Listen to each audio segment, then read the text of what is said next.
The following conversation was recorded for Revo, supporting the placemaking industry to thrive and prosper. Our speakers are Alan Anthony, Mark Robinson and Mike Benson. Alan Anthony is the founder of 360 Architecture, board director of Revo and chair of Revo Scotland. Mark Robinson is co-founder of Ellandi, UK's leading independent retail propco and chair of the High Street Task Force. He also served as president of Revo 2018-19. They were interviewed by brand and podcast consultant Mike Benson, founder of Berliner Benson and The Horse's Mouth.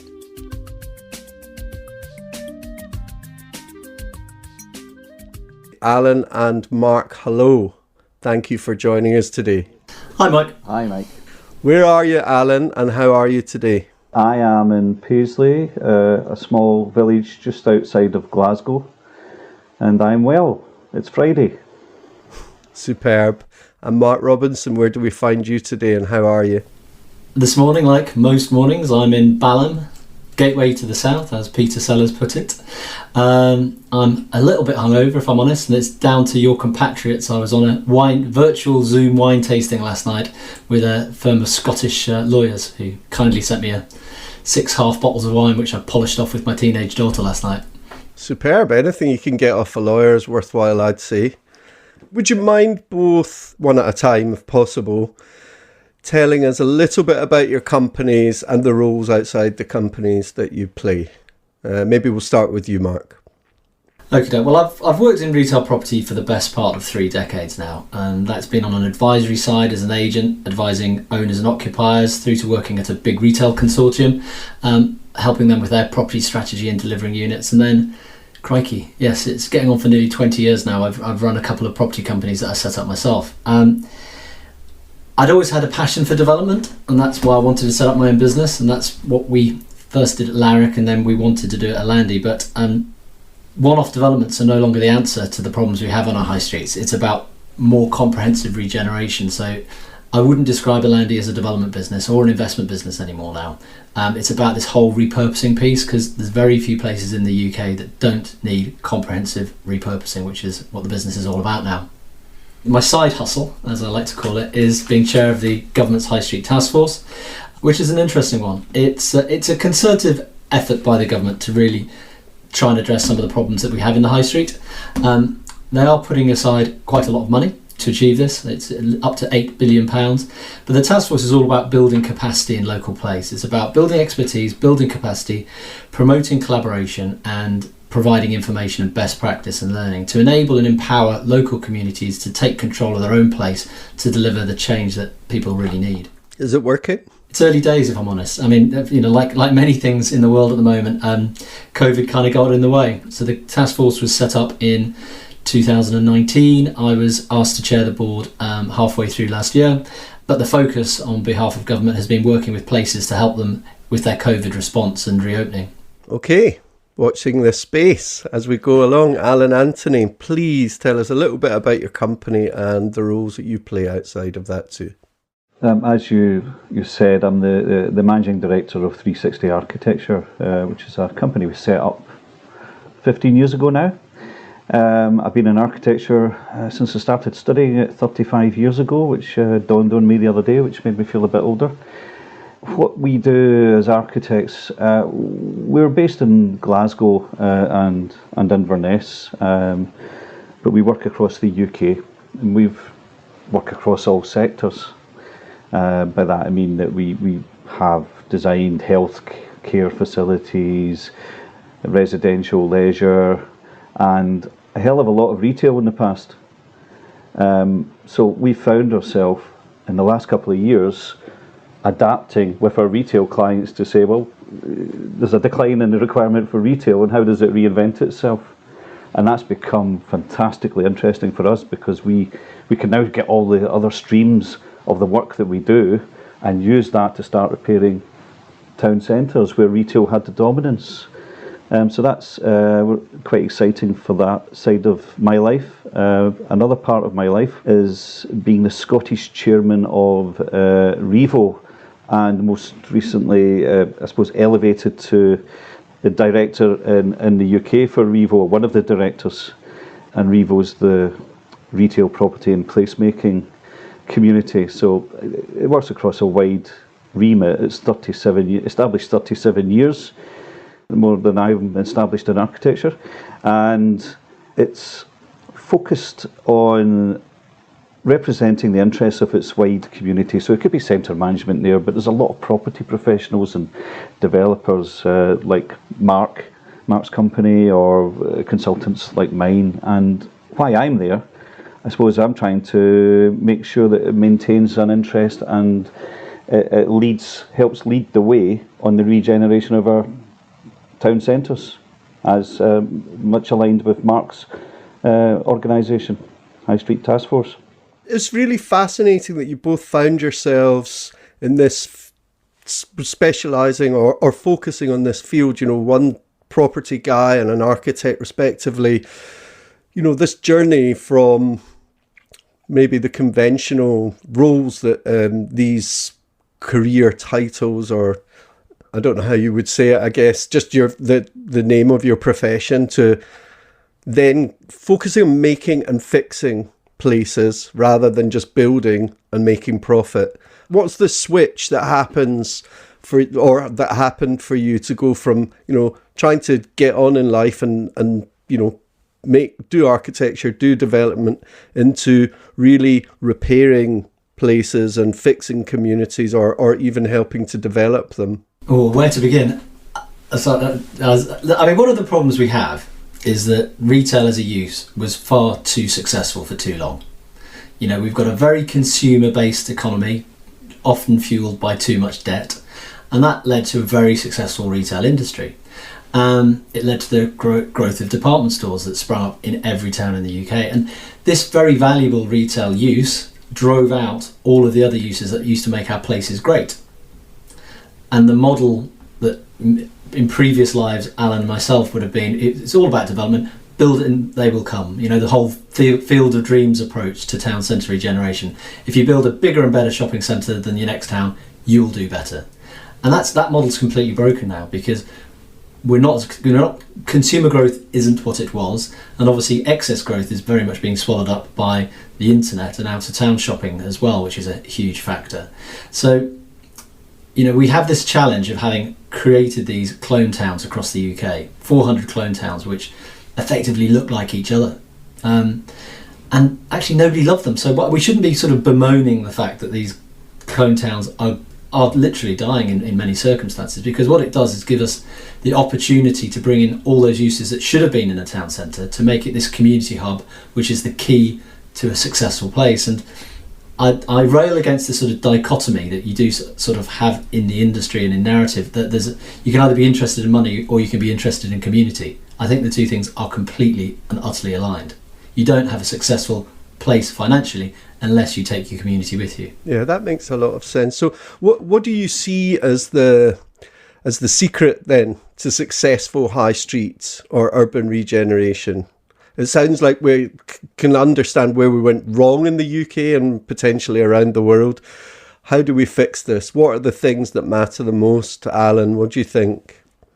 So what do you need in the high street or the town centre to fix this? As Mark said, we need to rebalance.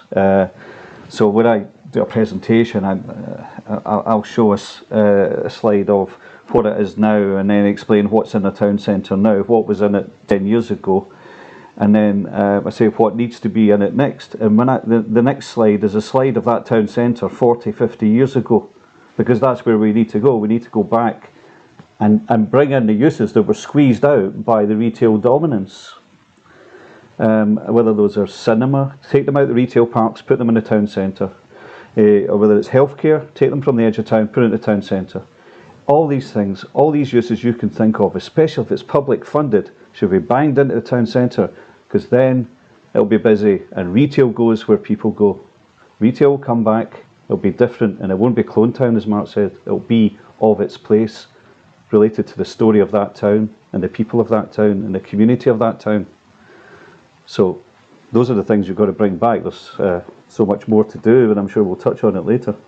Yeah, I mean, I know this is something that Alan and his business are particularly strong on, is this idea of creating a shared vision for your place. And and there's a methodology he's developed which is absolutely fantastic. The only thing I would sort of add on to that, which comes of it, is really understanding the purpose of place. I do quite a few webinars, and you often ask what usage should we bring back into our town centre to make our town centres better, and that's looking at it the wrong way. It's asking, to coin Simon Sinek's approach, that's asking the what question, not the why question. Let's think about why our places should exist, why people want to go there, and build from there, as opposed to just saying our town will be fixed if we add a health centre, a food hall and a cinema. Because you see places where they've made all the moves, they've done the textbook moves to regenerate the town centre, and it still doesn't work because it isn't of the community, it isn't of the place, and it doesn't create a cohesive narrative about what that place is all about. So purposeful visioning, if we're going to coin a phrase on this podcast, is the way forward in my view. Yes, I think this is where our whole conversation started about town centre and urban regeneration, was about the crossover between your approach to high street and urban regeneration and my experience in branding. Wally Ollins, who is widely recognised as the godfather of modern purpose-driven branding, dedicated his whole later career to place branding on its own. There's so much crossover between the way that you look at this and the way that my traditional branding background covers. What's the why, who's it for, and kind of most importantly, not just what you do, but how you do it. That's what differentiates one organisation from another, and it's what can differentiate one place from another. And to me, the interesting challenge is that placemaking with purpose, or visioning with purpose, I imagine it's very easy for certain towns that are blessed with an exciting new museum. Let's say Dundee has got a new V&A, right? And you can use that as an iconic magnet to start building ideas around, or whether it's, you get an Olympic Games, or you get a Commonwealth Games, and all of a sudden we can talk about bringing people together and wellness and well-being and fitness and togetherness. But what if you're not lucky enough? You don't get your Andrew Gormley sculpture. You're a Gormless town, and you have to find your purpose. And maybe it was mining in the past, but now there's no real story to talk about. How do you find that purpose, and how do you tell that story to the people living and working there? You don't. I mean, as you know, because you've worked with us on one of the visions that we did for a large town in Scotland, that these large towns don't have one story. They're not one-trick pony. And we never apply the story. You've got to rediscover the story, or just discover it because you never discovered it before, and maybe it's different from what it was now. It's not always historical. So Dundee is about digital arts, where all the games companies are based there, etc. That's one of their stories, as is Jute and Jam. So how do we find these stories? Under Willie. They were Willie, yes, and the Bruins. So how do we rediscover these stories? How do we find these stories? It's through community engagement, and I know that Mark's got an offshoot company that does that fantastically. And he's right. The world's full of architects like us. Well, not like us. The world's full of architects who'll come in and tell you what you need, and this is what you're getting. There's your food hall. You're going to be the new Altrincham. This is going to regenerate you. It's so important that you go in. And the one thing that we're trying to do that is successful, and you don't need a V&A museum to do it, is reconnect the whole community back to their town centre. Because then you will have a healthy community if you have a healthy town centre, and I mean in terms of well-being. And to do that, you need to understand what they need from the town centre that isn't there. And it's different in every town. There'll be recurring themes. There's a recurring theme of staying and living in the town centre, residential. But not everyone needs a food hall, not everyone needs a cinema there. I think that is really important, that we don't apply what we think, that we communicate with the community and find out what they need. But I also would conversely say that if companies like mine are working on this across the UK and are looking at what's happening in the rest of the world, we have an opportunity to bring ideas to the table as well, because you don't know what you don't know. So we don't apply them. We say, look, here's an opportunity that's worked there. Do you think it'd work here? Yeah, there's a couple of things to pick up here. Really interesting point, Mike, about using brand identity to inform place. Now, I've heard that in York, now York is not a place that is gormless. York is gorgeous, clearly, so they've got a head start. But I think it's fair to say that they have got a new brand identity, and I know that they are using that brand identity to inform every single decision they make about the place. So if they're going to put a new school into York, they will filter it through the brand identity to make sure that school is a York school.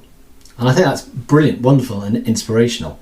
The other thing we haven't talked about, and I know Alan and I are very much aligned on this thinking, yes, you have to have deep and sincere community engagement. A lot of engagement from the property industry previously was, we're going to build this, what do you think? Now that is not the answer, but and you've got to listen, but at the same time you've got to do your research, and I think data-led insight is the key to getting this right, because people will have perceptions of their place, and especially when you're talking about major moves in a town centre, it is very political, and sometimes those political considerations or the misconception of what the place is can override common sense. And being able to go to the data and look to the data about trying to sketch out what the place currently is and what its potential is can be hugely informative as well. And Alan won't mind me saying this because I've said it a number of times when he's been in the room, but often with placemaking, the problem is they bring the architects in too early. They get their crayons out too quickly because everybody wants to see what's it going to look like. What's it going to look like?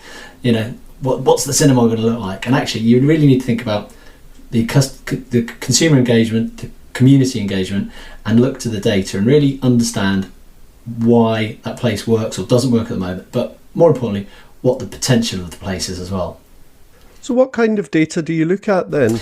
Well, we're in an age where we've never had more data, and it's actually trying to filter the data to what's important to you. And I think we're starting on a journey at the moment. I mean, footfall measures vitality, but where are the people coming from? How wealthy are they? What are their interests? How old are they? But more importantly, where do they go next? What's the interconnectivity of the place? If you do, we're working on a clinical conditioning group, 38,000 square feet of healthcare to go into a shopping centre, which actually Alan's business is working with us on. And we've made the business case to the local authority, because what we did is we mapped all of the other GP surgeries that are going to be moved into this health centre. And we worked out 1 million people visit those separate GP surgeries. And if you bring them all together in the town centre, that's 1 million extra people coming to this town centre, which is going to be a massive boost to vitality of that place. Incredible. Are you able to tell us where that is, or is that under wraps at the moment? It's a little bit under wraps at the moment because I don't think they've got cabinet approval for the expenditure, but it's going to be market leading when it happens. Very excited about it. Oh, incredible. We'll have to catch up with you on that. I would say on data, Mike, that, we as a practice, our converts don't let the architects in there first, or let them in to help gather the data and digest the data and make it into pretty little pie charts for Mark's team. So we can communicate that data, and it's so important, because otherwise you're in situations when you're with a community or a council where the loudest voice is heard most, and it's not necessarily got the right idea. And actually, community empowerment is a big thing in Scotland, and it's not always, unless you've done the data gathering and you've created your vision, there's no guarantee that what the community will come up with is the right thing for the town. But if they shout loud enough, that's what will happen, and it will happen in a disjointed way. So we're very interested in working to the data and working to a cohesive vision, so that everything that happens is part of one big story and doesn't work against something. Yeah, I mean, one of the shortcomings of community engagement is you just hear from the loudest voices, and they tend to skew towards a middle class retired demographic, if you're honest, because they're the people who've got enough time on their hands to stick their oar in. So how do you reach the people who are underrepresented? How do you reach the people who don't have a voice? Interestingly, how do you reach the people who aren't engaged with the place? Because they're the people you want to get back involved.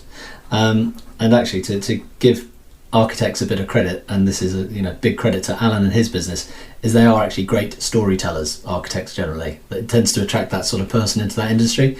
So when you do get your vision together, playing it back to people, architects have got great architects are superb at it. Yeah, and community to you in the context of an urban centre, what does it mean? What matters again? And who's included in that? Do you include retailers? Do you include investors and developers? Or are you talking really about the citizens of a town? Or are you talking about visitors as well? It's every stakeholder. It's everyone. Yeah. I mean, there is... The growth of the narrative around community and placemaking is wonderfully inspirational. I mean, I'm not going to lay claim to have invented the expression, but we were certainly the first business to start talking about community shopping centres about 5 or 6 years ago, and now everybody talks about them. So that's great. So what does that mean? Well, it tends to be it's a shopping centre that's embedded in its community. That's not just about retail. It's got all the other uses that make that place thrive and give that place its identity. So that's a really strong narrative at the moment. There's a brilliant organisation called Power to Change, and the CEO, Vidya Alexson, is on the High Street board, and she brings such a wealth of knowledge and passion about bringing community into placemaking. But there's a limit to how much that can do, and what does worry about some of the narrative that we are seeing in placemaking is that community wealth building is going to solve all of our problems in town centres. We are still going to need those investors. The challenge we have across the UK is enormous. You can see it with the decline of the traditional shops and the traditional high street. And Sir Bob Kerslake's done a report, which I think is called Go Big or Go Home, about the levelling up agenda in the UK. And he's likened the challenge we have to the reunification of Germany. And that cost 1.9 trillion euros. So if you think it's of that sort of scale, we ain't going to get there by just having community uses. We are going to have to get investors excited about investing in our town centres and places again, and because at the moment they're running for the hills. Yeah, that's absolutely critical. Wow. And is that happening across Europe? This is an interesting topic which I could talk for an hour on, which I'm not going to. But Europe doesn't quite have the problems that we have. We have got a very Anglo-Saxon model to the way we design the topography of our retail places. So these malls and these town centres, which are anchored by department stores, is a very UK and a very US thing. So the stats are, there's 13, well, this is 3 years ago. So 3 years ago, there were 13 department stores per million people in the States.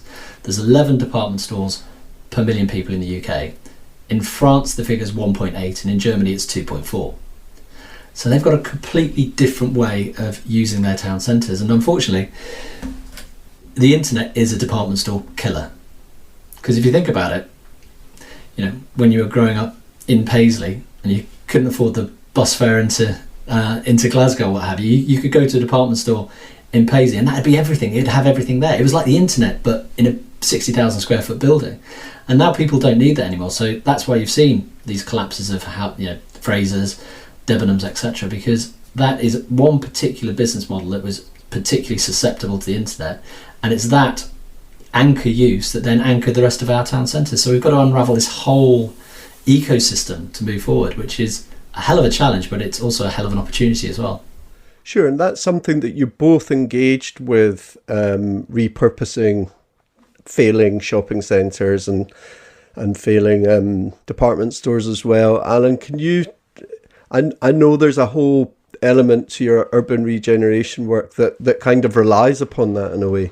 Well, I think just cycle back a little bit and talk about the private sector being needed as part of this recovery. Where our projects are successful, it's where it's got the private, public and the community, and where we do visions for town centres. They are as much about inspiring business to invest in the town and showing a town with attitude and ambition that they can invest in, as they are about working out what the community want and giving them what they want. And I think in the pilot project that we did for the Scottish Government was in Paisley.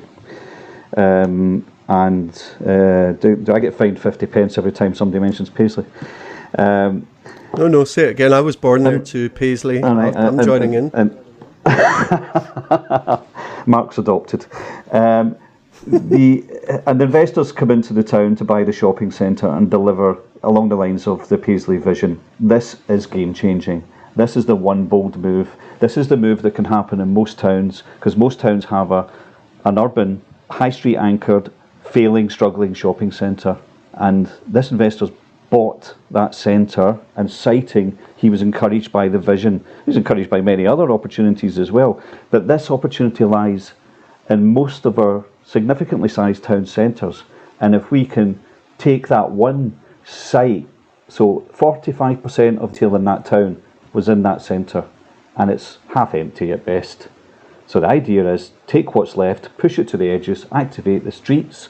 In the middle you have a development platform where you can bring in your new uses that that town needs, and mixed with residential, you've got a new quarter, you have new streets. You not only is your perception of the town different, your physical perception of moving through the town is different.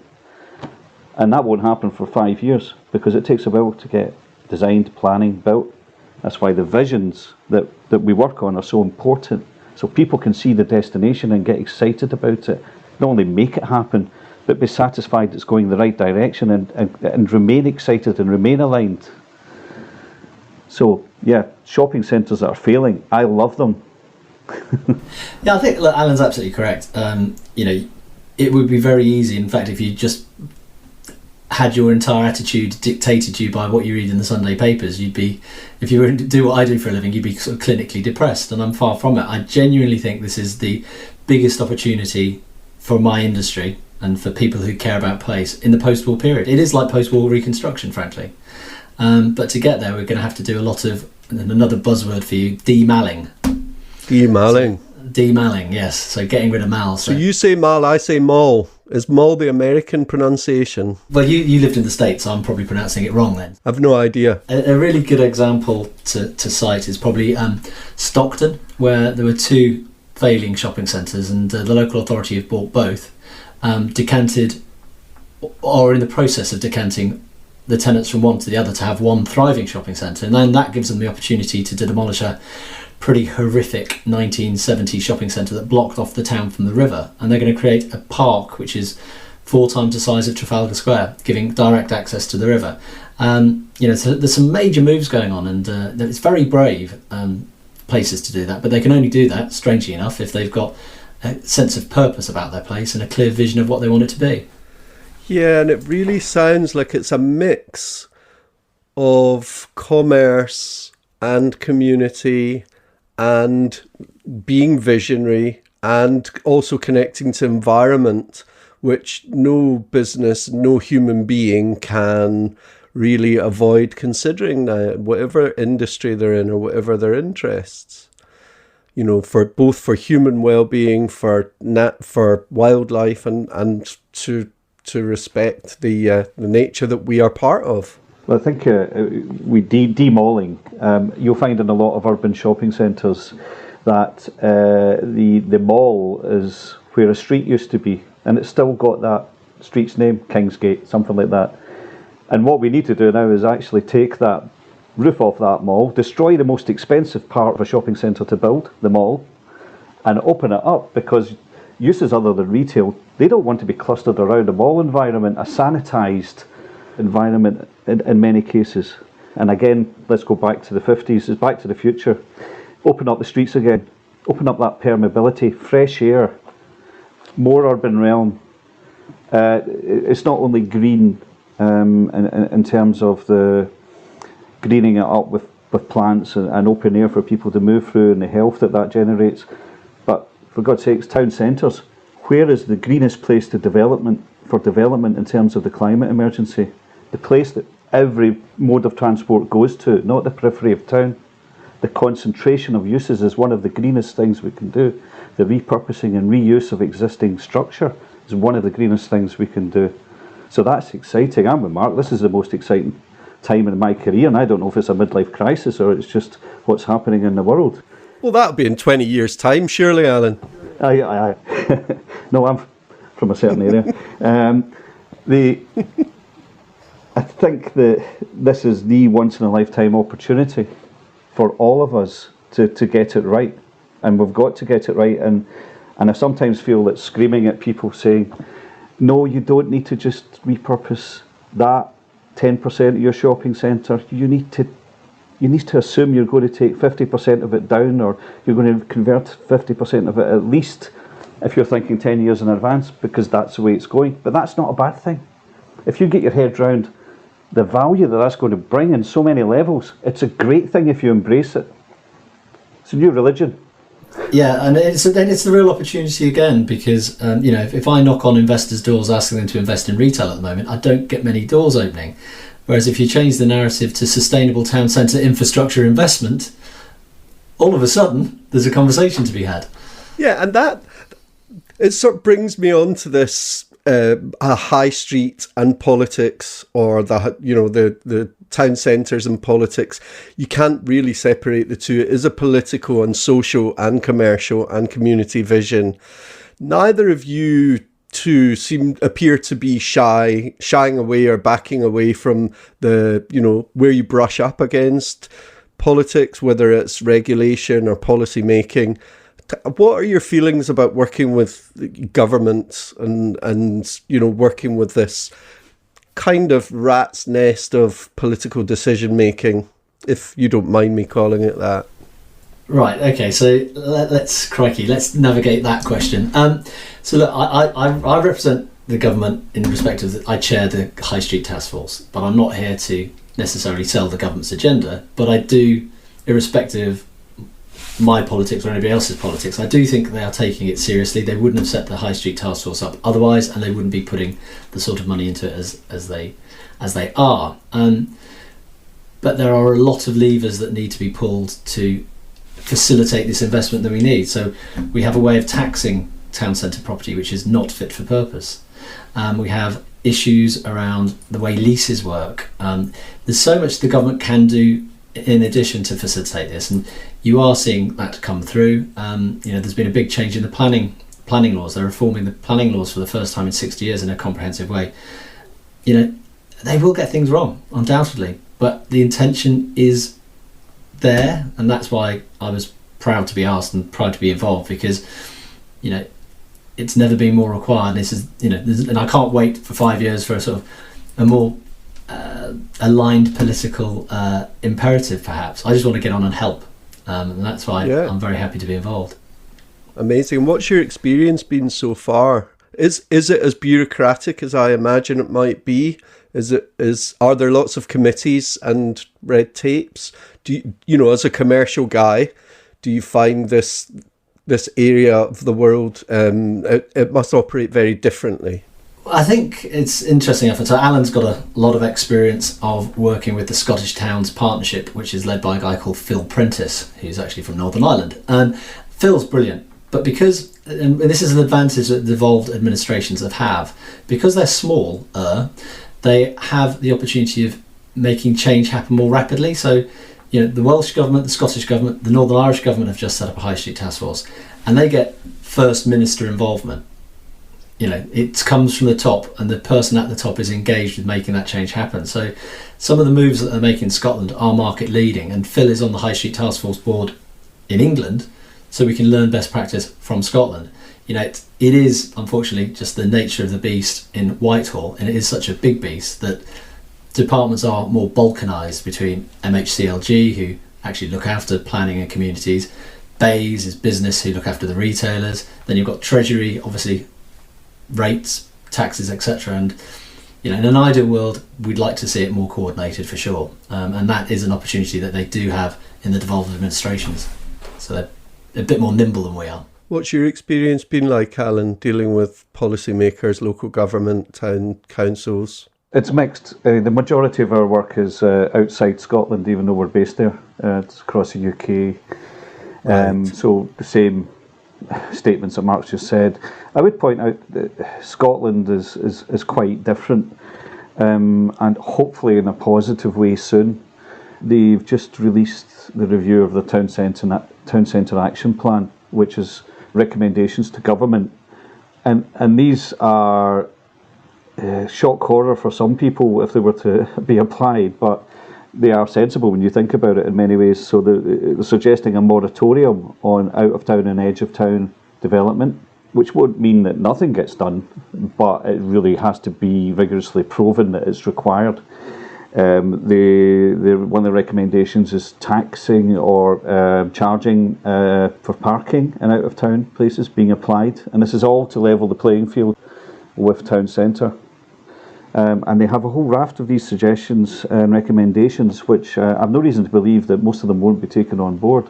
And if they are, then I would say, Mark, they're probably way ahead of where England's prepared to go at the moment, but then maybe the current government in Scotland is more minded in that way. And with Scotland's Towns Partnership, Phil Prentice, who's on Mark's board, is rallying the troops around a cause which is town centres, in a way that people come from Europe, Northern Europe, to come over and see what's happening in Scotland with the town centres. So, yeah, I'm hopeful and optimistic.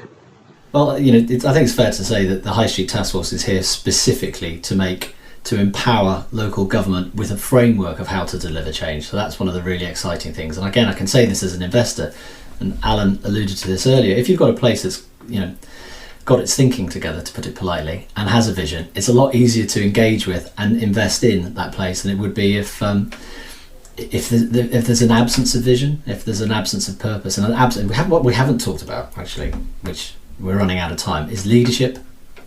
Leadership is absolutely central to all of this. There needs to be that one person, normally one person, who is that flag bearer, who's that flag waver, who is that lodestar for making things happen within that community. And it doesn't have to be a politician. It doesn't necessarily even have to be somebody who works with a local authority. It just needs to be a place champion, I think is probably the best way of putting it. Who does that person usually? Where does that person come from? Well, there's a really good example. If every town had a tame billionaire, the world would be a better place. But if you look at what Roger Dehan and his family have done in Folkestone, so he sold the Saga business to private equity and took out £1 billion. And he's personally leading the regeneration of Folkestone. And that investment is bringing more investment in from other people, for example. I mentioned Stockton.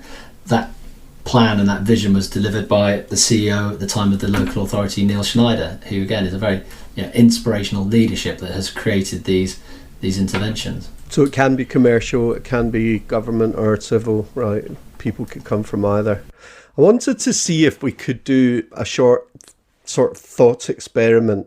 Is there a version of fantasy football with urban regeneration where you could go, where is it really working? Either in the UK or around the world, like if you could take a bit of best in class housing and retail from somewhere else and a bit of, the best versions of, I know you guys both are fans of food halls when it works and when it's appropriate. Would you be able to pick and choose your favourites from different towns and cities and high streets around the Britain or the world and then make your fantasy urban centre? Is that a realistic challenge?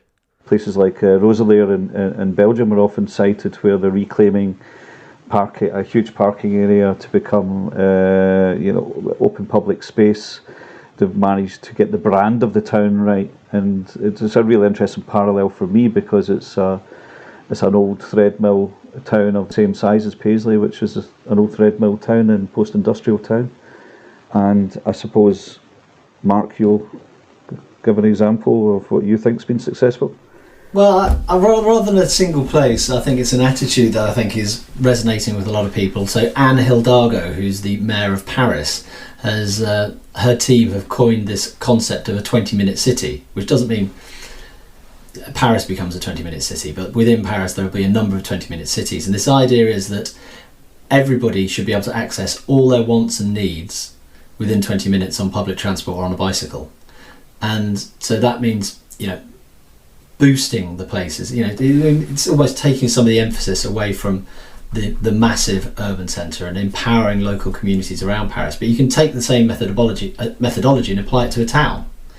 COVID's been dreadful on so many different levels, but it has undoubtedly led to a growth in community engagement and the idea of localism and really caring about your place.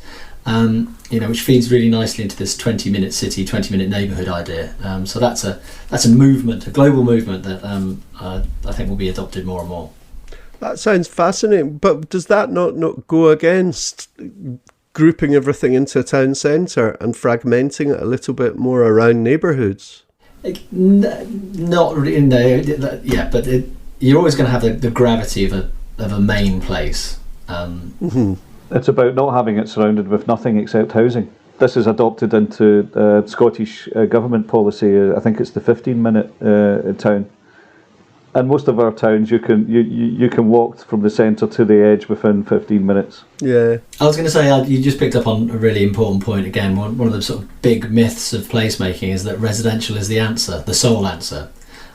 You do sort of see this narrative in place, well, if we build 600 flats in this town centre, it's going to be transformative, and it isn't always, by any stretch of the imagination. There's a very good way of creating a dormitory town, for example, where people still get on the train and go into London, Birmingham, Glasgow, what have you. That serves no community, just having a load of people who sleep there.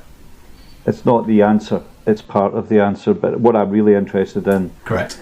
is what type of residential, and particularly for later living. Because, you know, Mike, we've talked about this before, the passion that I have for reacting against where we build retirement villages in the middle of nowhere with fake high streets, when we have our bloody high streets sitting there empty, and these are the high streets, and this is the landscape, theatre of the shared stories of a community that the older generation will never forget, or will forget last in a dementia challenge condition. This is the place where they can go and have opportunity to be stimulated and have an equality of access to services and opportunity in a cross-generational environment the way that it used to be and should be. So I'm really interested in how do we take this opportunity we've been landed with and given to do the right thing by our older generation. And let's face it, there's 3 people in this interview running out of time to get this right. The interesting thing as well is that the purpose, I think, is for place, but also for the people in a place as well. And I imagine your purpose diminishes the further you go from an active role in an active neighbourhood or town centre. Yeah. I mean, Alan's 100% correct in what he's saying about multi-generational living, multi-tenure living, all sorts of things. We need this variety, this richness of people living in a town centre. But it's not an argument that's been won. There's famously a couple of developments recently which have been turned down in town centres because they spoke to later living, and in their error, the local authority has decided that would not lead to town centre vitality. Because this idea that old folk aren't as vital, it's rubbish. I mean, they've got more time, they've got more money, they tend to shop locally, they tend to use local services. They are the ideal people to be bringing back into our town centre. Why stick older folk who don't want to drive in out of centre locations where there's no access to public transport? It's appalling. And again, it's another one of the massive opportunities we have to promote really great structural and societal change. This is the opportunity is to combat isolation and equality issues that we have in our society. This is the physical battleground we have as our town centres, because at the moment these rundown town centres are the province of low car ownership groups, which tend to be the sections of society with the least affluence, whether it's the young or the old or the unemployed. And we will not get society fixed until we have all of society living together in the town centres. Superb, guys. It's a human story in the end. We are out of time. I cannot thank you enough. It's been a brilliant conversation. Loved hearing from both of you. Thanks so much, Mark Robinson and Alan Anthony. My pleasure. Thanks, Mike.